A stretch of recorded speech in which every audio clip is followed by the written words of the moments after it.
What's up, YouTube? Welcome to another Top 10 Tuesdays. Slashers. This week's theme is non-franchise slashers.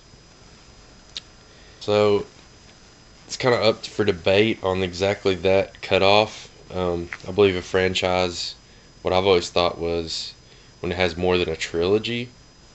So basically if it, has part 4 or higher. But I looked online, some trilogies are considered franchises, and I don't know, it's kind of up for opinion, and really, it seems like.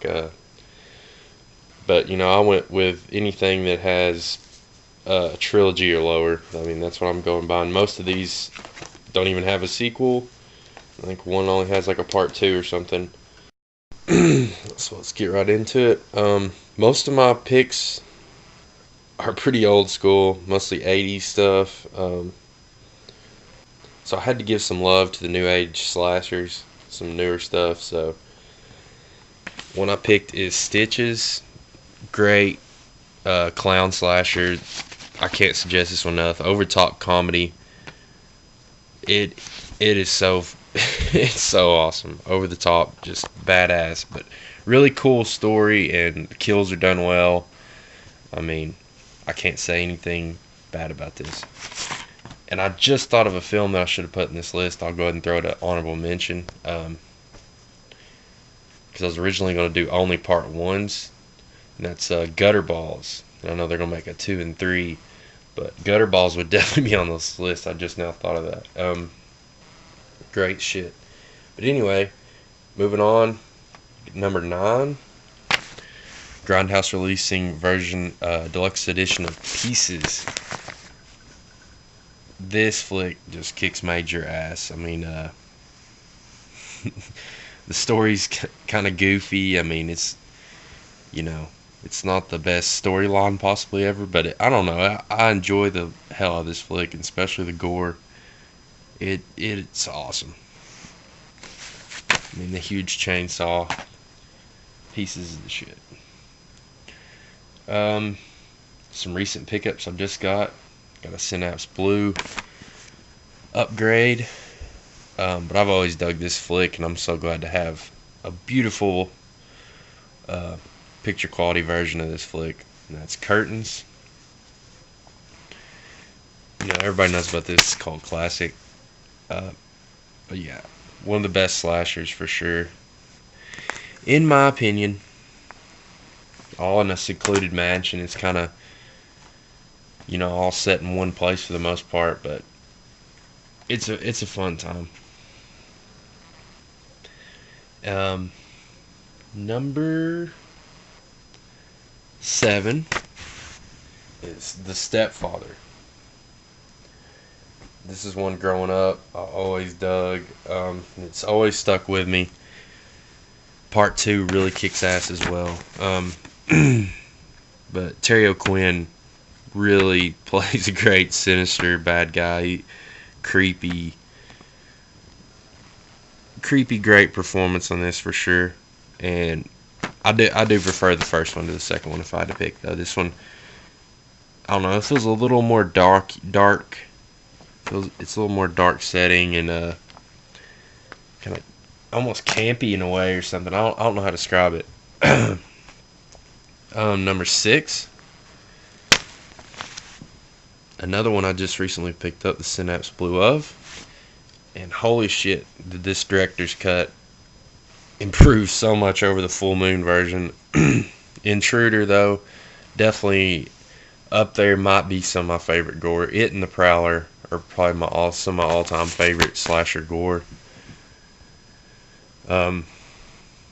Every flick on this list has pretty great gore in it, in my opinion.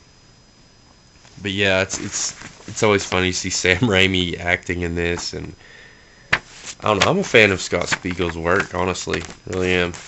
Right along, number 5, the Scream Factory release. Still one of my favorite Scream Factory releases, and that is The Bird. I know it's could be considered a copycat of Friday the 13th, or vice versa. it's still a great flick either way. Rip off or not, I love the shit out of this flick, and you know, I would put it superior to the original Friday the 13th, probably. But yeah, summer camp slashers, can't go wrong. Sleepaway Camp, all that stuff. Number 4, had to put this one on there. I'm stuck on this one and its effects. It's Savini's masterpiece in my opinion as far as gore goes, and that's The Prowler, Blue Underground release. Run-of-the-mill slasher, maybe storyline wise. I think it's cool how it's a soldier. I kind of thought that was interesting. It's kind of like Uncle Sam, another good slasher that I should probably throw on this list. I don't know. I always thought that was kind of an interesting storyline or main character to choose. Number 3. This is just so hard. This is up in odds. These top 3 I could put in any order, but go ahead. Number 3, the Lustig masterpiece, Maniac. You know, I was reading Moods talk about this one earlier with Zach on the podcast group.